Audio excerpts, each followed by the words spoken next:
এই দেখুন সেই হারাম শরীফের ক্লক টাওয়ার।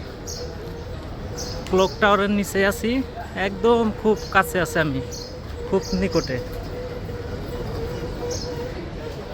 এটা হচ্ছে হারাম শরীফ, এটার ভিতরে হচ্ছে হারাম শরীফ, আর এটা হচ্ছে হারাম শরীফের ক্লক টাওয়ার।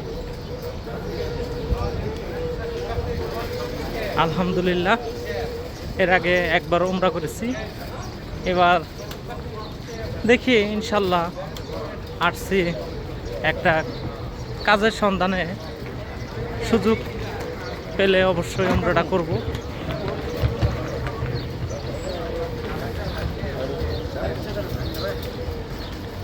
আলহামদুলিল্লাহ, কাবার পাশ দিয়ে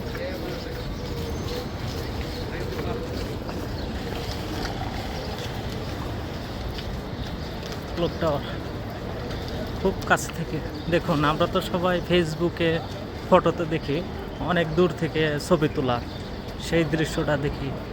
আমি একেবারে কাছ থেকে ক্লক টাওয়ারের ছবিটা দেখাচ্ছি।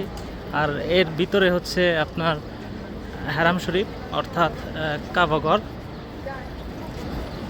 আলহামদুলিল্লাহ।